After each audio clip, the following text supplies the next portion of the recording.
Queridos irmãos e irmãs, hoje nós celebramos o Dia Mundial das Missões. E muitas vezes nós achamos que missão é aquilo que nós fazemos quando uma paróquia promove aí umas visitas às casas e achamos que só isso é missão.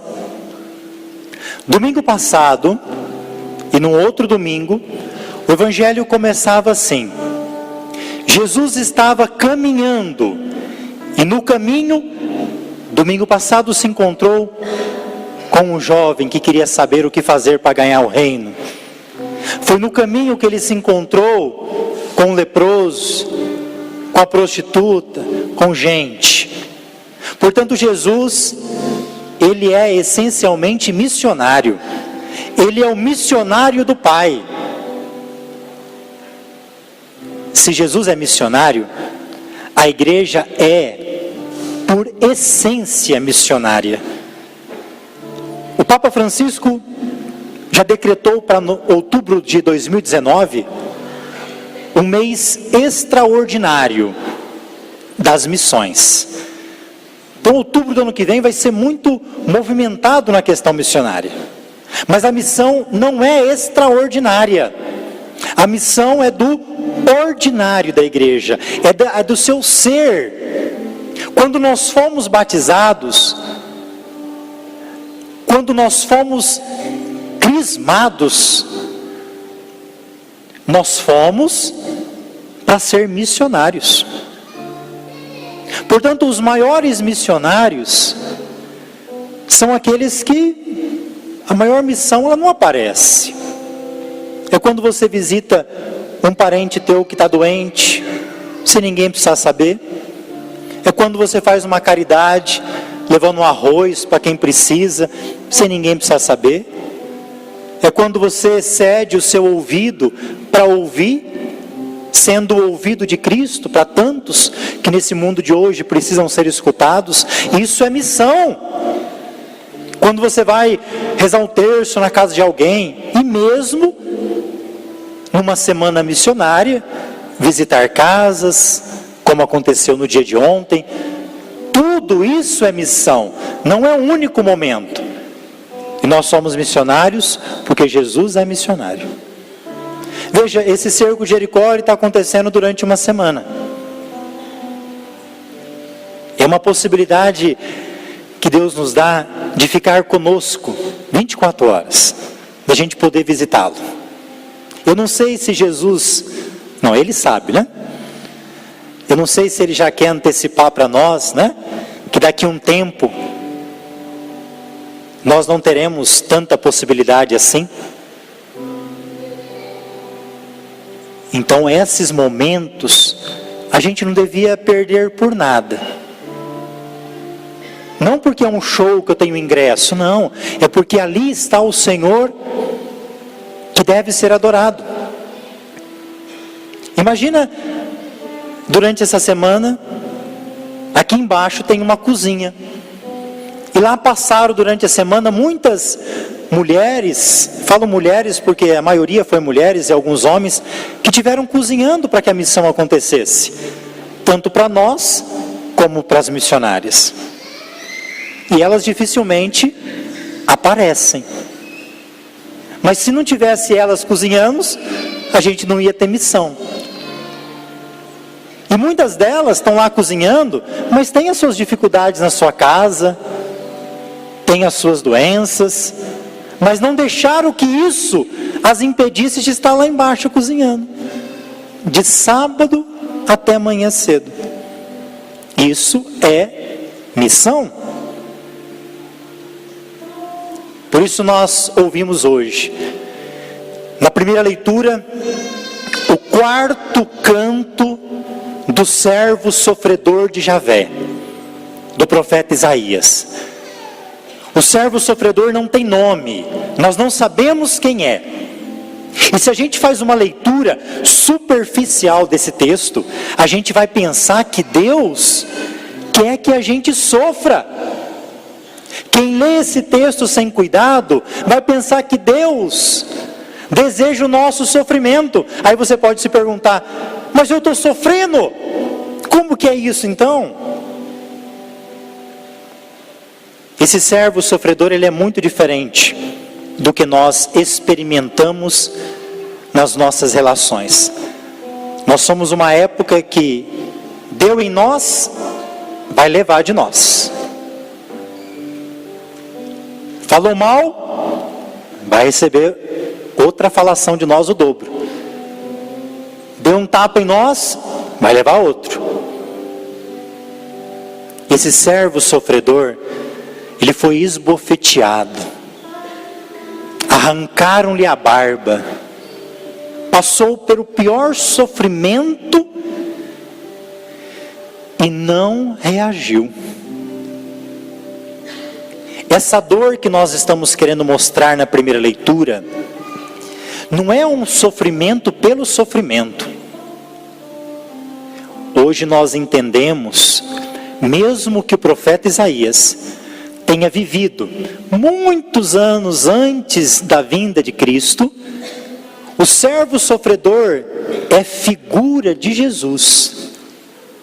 E nós entendemos o sofrimento quando nós olhamos para ele. O que ele sofreu, a sua entrega, foi por nós. Portanto, é um sofrimento que dá sentido. Quando você estiver sofrendo, se você está passando por alguma doença, a primeira coisa que você deveria fazer: entregar o seu sofrimento, a tua dor, na cruz de Cristo. É o único lugar que pode nos curar, ou nos ajudar a poder compreender um pouco melhor: Senhor, por que eu estou passando por isso? Não são respostas fáceis que a gente pode te dar, mas faça a experiência de colocar a tua dor, desse servo sofredor de Javé, que sofreu em silêncio, entregar na cruz de Cristo, porque ele, vai dizer a próxima leitura, viveu tudo que nós vivemos, passou por todas as dificuldades que você possa imaginar, que você passa no dia a dia, ele passou, menos o pecado. Segunda leitura é da carta aos Hebreus. Ela também, nós não sabemos o seu autor. Muito provavelmente tenha sido alguém que conviveu com São Paulo. E ela começa dizendo assim: nós temos um sumo e eterno sacerdote, que entrou na glória do céu. No Antigo Testamento, uma vez por ano, o Templo de Jerusalém, ele tem várias repartições. As mulheres só podem chegar até um lugar, depois tem o candelabro, tem o altar, e o lugar mais importante chama os Santos dos Santos. Lá só entra o sumo sacerdote. Então, uma vez por ano, para uma liturgia de expiação, ele entra nos Santos dos Santos e oferece um sacrifício. Então se mata um animal em expiação pelos pecados.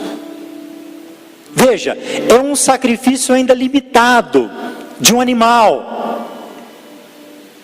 Fazendo isso, o sacerdote, ele faz a mediação entre Deus e o povo. A carta aos Hebreus está dizendo assim: o nosso mediador entrou na glória do céu.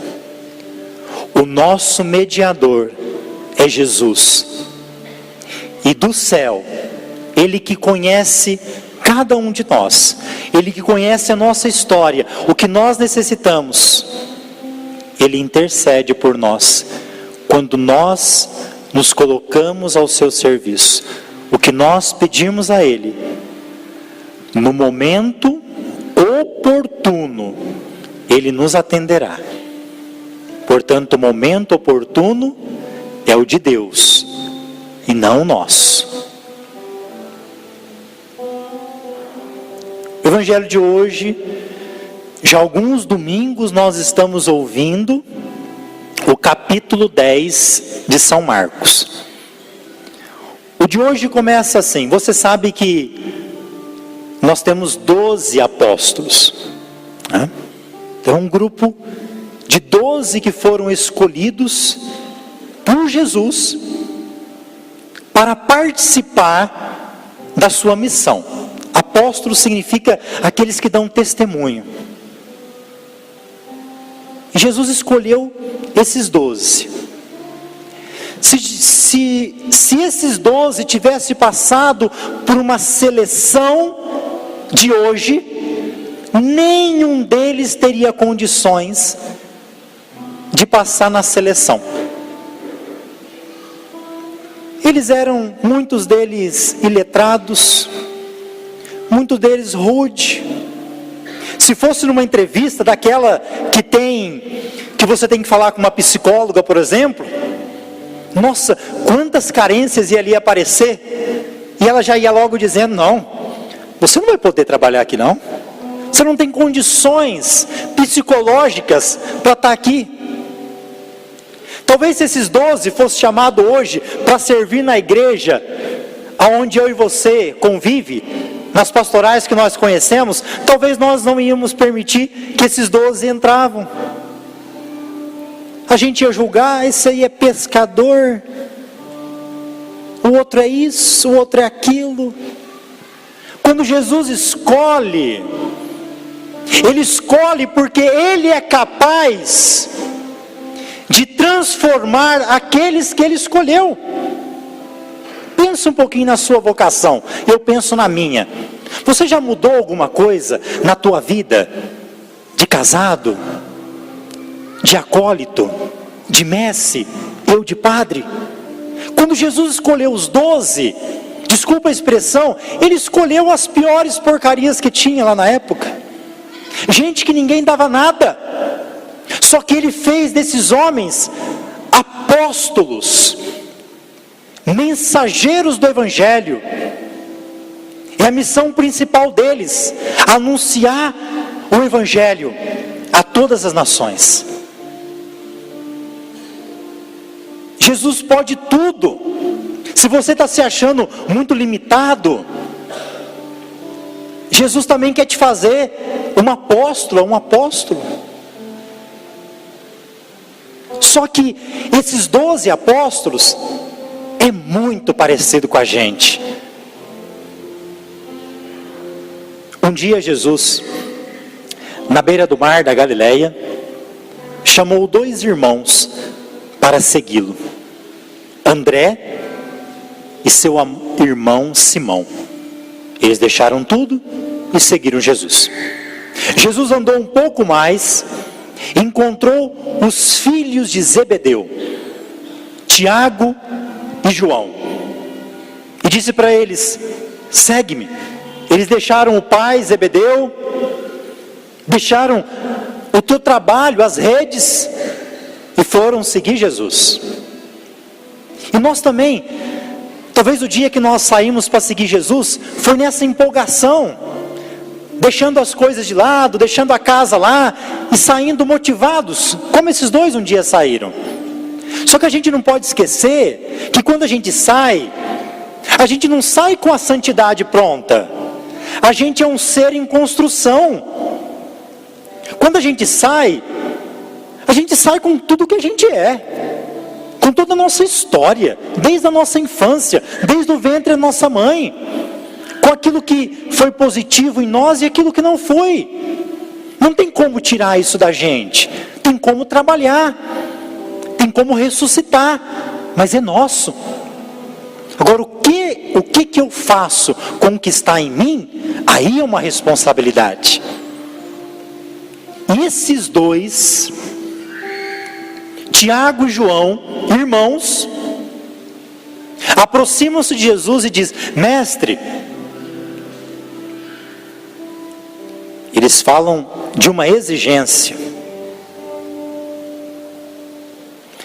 queremos que faças por nós o que vamos pedir. Domingo passado o jovem dizia assim: o que eu devo fazer para ganhar a vida eterna. Esses dois dizem assim: mestre, nós queremos, não tem outra opção, nós queremos que você faça o que nós vamos pedir. É como alguém que tivesse crédito: nós queremos que você faça. Um dia, esse grupo estava caminhando para Jerusalém e passaram num vilarejo da Samaria, portanto tem samaritano, e pediram para dormir lá, pediram hospedagem. Eles descobriram que iam para Jerusalém. Os samaritanos não deram hospedagem. O que o Tiago e João fez? Chegou em Jesus e falou assim: manda que desça fogo do céu sobre essa gente. Tiago e João, essas palavras fortes: manda, Jesus, manda que desça fogo sobre esses samaritanos que não nos acolheu. Jesus chama eles e dá uma repreensão, né? Se fosse em 1920, tinha dado umas boas palmadas na bunda deles, né? Com um chinelo bem forte para ficar a marca, e eles nunca mais esquecerem. Agora, se fosse hoje, você vai sentar no cantinho do castigo e vai ficar lá por algumas horas, né? Não vai entender mal não, hein? Daqui a pouco vai sair e falar: o padre está falando para espancar aí, né? Pelo amor de Deus. Não é isso não. Deus deu o privilégio para eles um dia subirem no monte junto com Pedro e ver Jesus transfigurado. E hoje esses dois dizem assim para ele: queremos que faça. Se a gente não tomar cuidado, a sociedade já tem isso. Mas se a gente não tomar cuidado, a gente vive uma religião disso.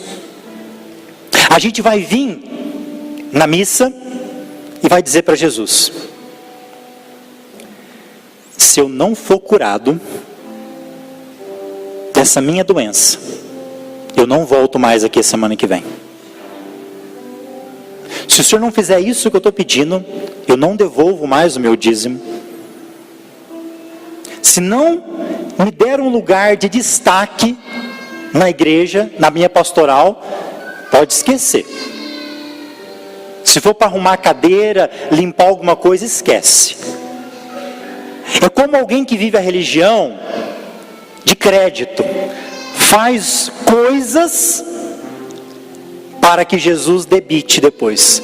Ou faz coisas para que tenha crédito, quando precisar pegar os créditos do que fez e dizer para Jesus: ó, eu fiz tudo isso, agora eu quero que você faça isso para mim.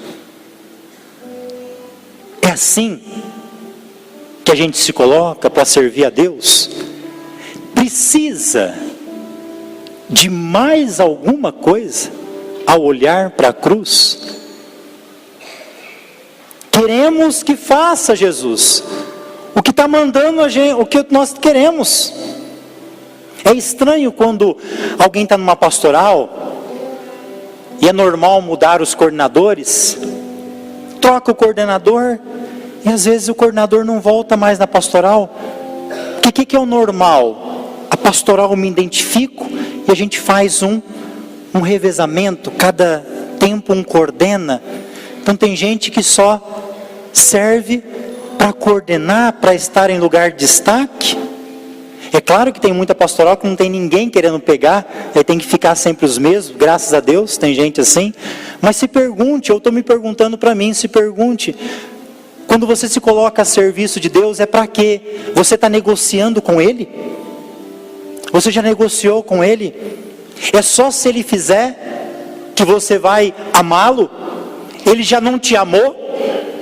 Ele já não deu a vida por você? Ele precisa provar mais alguma coisa?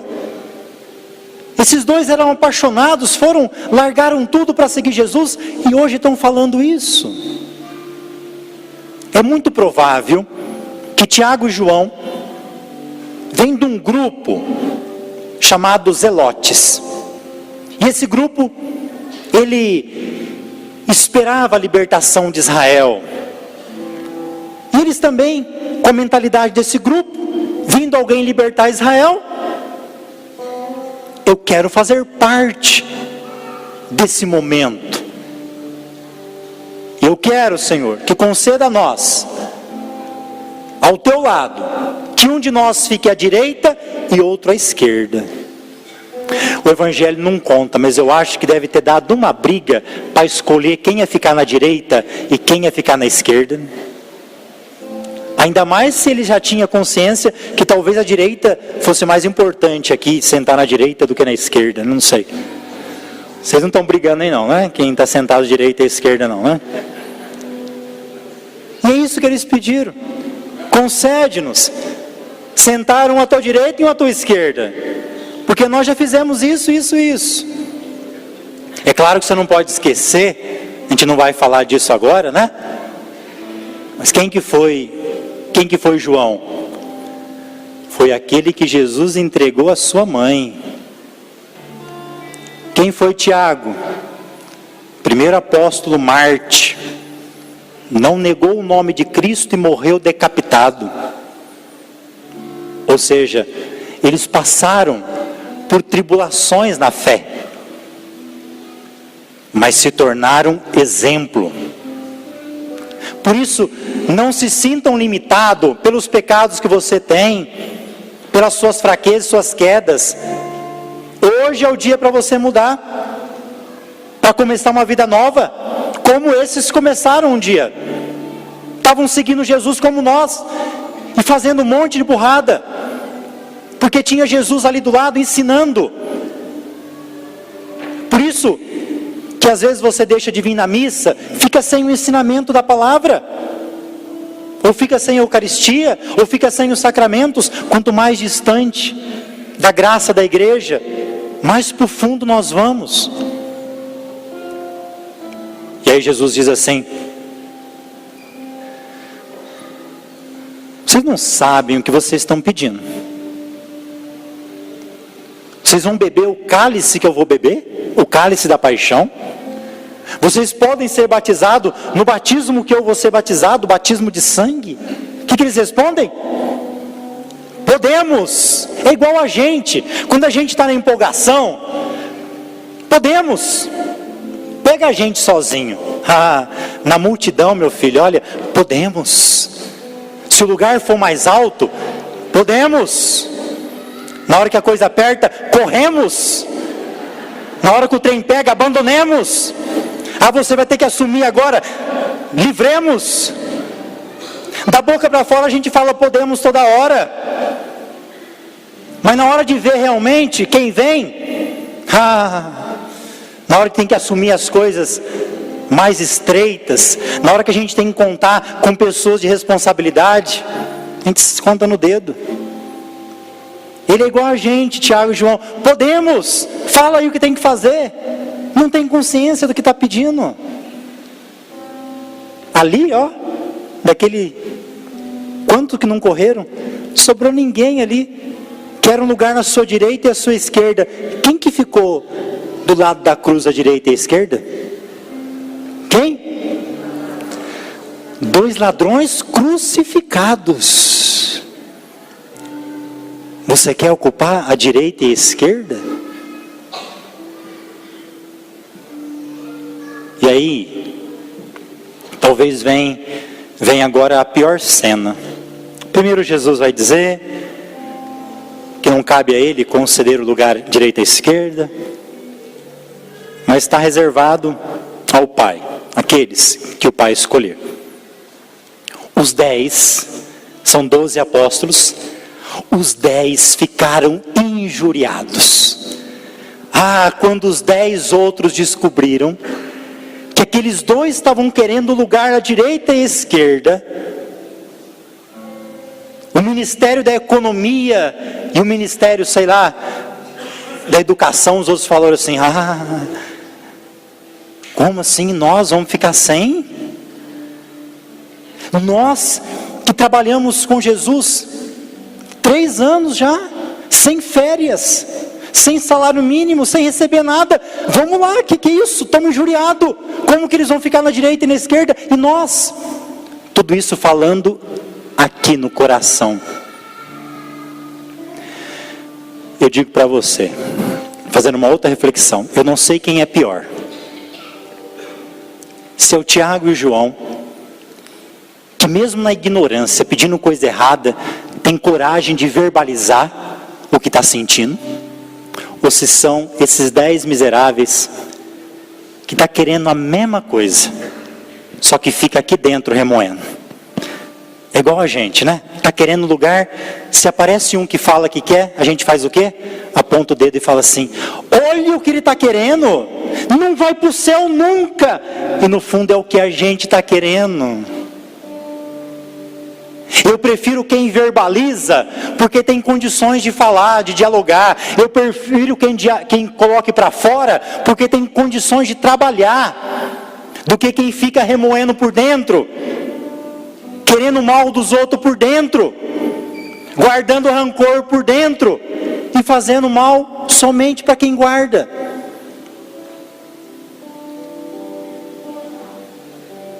Pai e mãe pode usar essa metodologia. Às vezes um filho erra, às vezes alguém erra, às vezes você não tem que chamar só ele.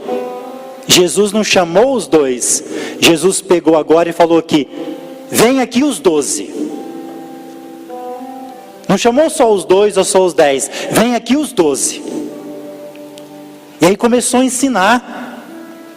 Às vezes na tua casa, um erro, você precisa chamar todo mundo, porque é um erro que os outros podem cometer também. Ele chamou os 12 e disse assim, olha, nós estamos aqui, é claro, no Império Romano, os chefes das nações oprimem o povo, estão acabando com a vida do povo. A religião que estão falando ali fora, é uma religião de um Deus distante. Entre vocês, não pode ser assim. Se vocês estão me seguindo, se eu estou revelando para vocês o projeto do Pai, nós que participamos da mesa da Eucaristia e da palavra, entre nós não pode ser assim. E muitos de nós quer trazer a mesma dinâmica lá de fora para colocar aqui dentro.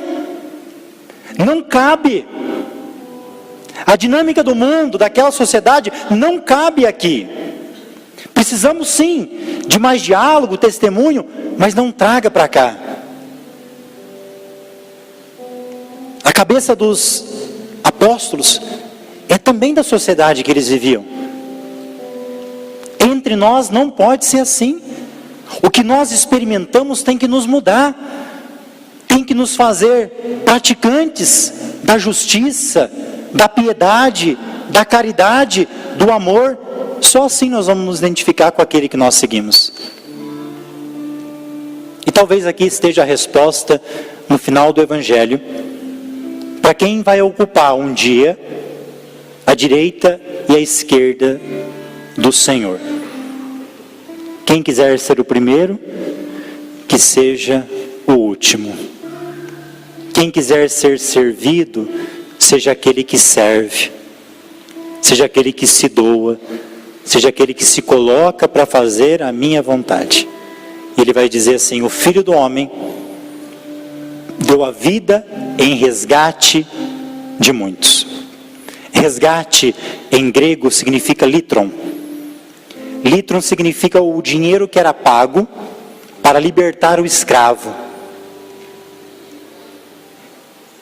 E ele pagou a nossa libertação na cruz, dando a sua vida.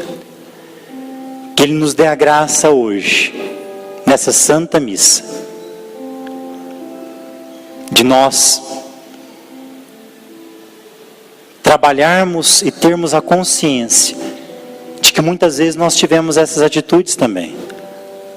Mas com a graça de Deus nós queremos tomar agora o seu caminho.